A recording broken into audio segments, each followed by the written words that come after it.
Ba't mo nasabi yung parang isip mo parang wala kang silbi?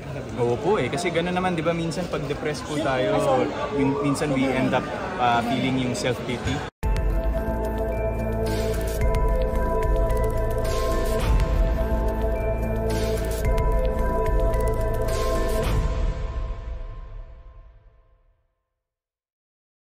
Nangyari po kasi yung filming ng 5 breakups and a family of two po.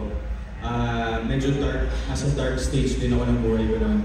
So parang doon ko rin natutunan na in order for someone who's broken to recover, kailangan din yung kasama niya doon is someone broken as well. So parang yun yung naging natin, parang stepping stone namin dalawa ni Mama na we were both going through a tough time in our lives during that time, and we treated the set as a safe haven, as a safe space for safe space. Yes po. So it was our happy place. Yes, kaya sobrang grateful po ako sa 5 breakups and a romance, and with this film na when I was feeling worthless, na parang hindi na ako kailangan sa industry.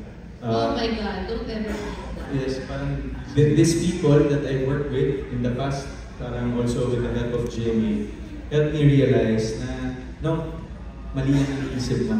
Kasi of course, one way or another, all of us will go through that stage. I've been here going 13 years, and I have a great journey in the industry, and that was the first time. Don't ever think that. I've been here 45 and a half years. Sus Mario said, sino ba naman ako, madam? No, but I'm saying, you feel that way, and then God always turns it around and says, no, honey, no, son. Yes, and I'm blessed that I was able to work with you, and you know, I was able to tell you all those things. Also yan, sila Drex, sila Tita Mel, narinig yan. So nagsusorry na si Tita Mel. Mag-judge. Oo, pero yun nga, parang minsan kapag nandun ka sa ganung moment sa buhay mo, you can't help but be blessed with people na kagaya nila na may pinagdadaanan din, pero ang sarap lang minsan makakilala ng mga taong may pinagdadaanan the same thing as you sa ibang aspeto lang, pero natulungan kanila para makarecover. Up ko lang yung sabi mo kanina, parang dumaan ka sa medyo dark times of your life. Bakit mo nasabi yun? What happened during that time? Well, parang naabutan lang ako ng mga problema ko during that time, Alan, kasi, di ba, hindi naman po sa scam, but basically kasama siya.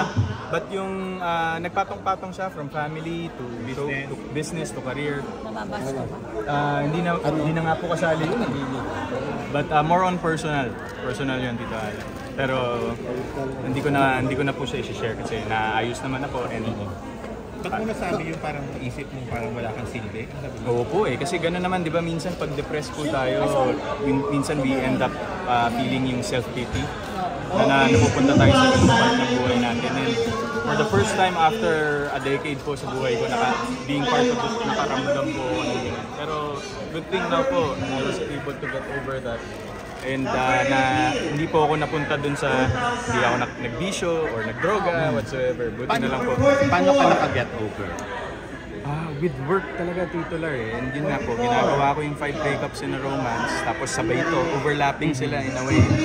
So parang ito yung mga naging therapy kong projects na talagang sobrang nakatulong yung mga nakasama ko dito.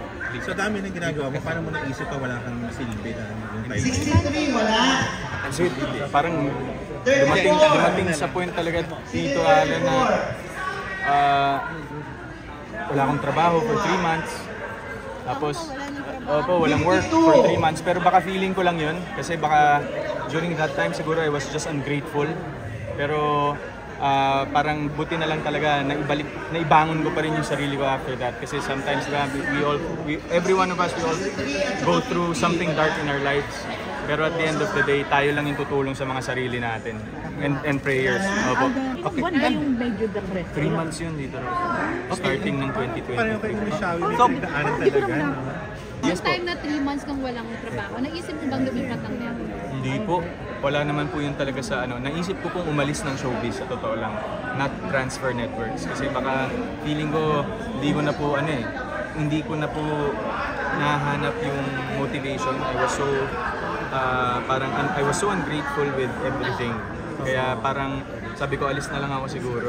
But at the end of the day, as nangyayari po itong mga projects na dumadating sa akin, doon ko ulit nakita na I was blaming myself naman na parang bakit ang ungrateful ko during those times. Unfair naman yun sa industry, unfair yun sa fans, and unfair yun sa mga co-actors ko na parang ang dami namang naitulong talaga ng industriya sa buhay ko, bakit ako ungrateful.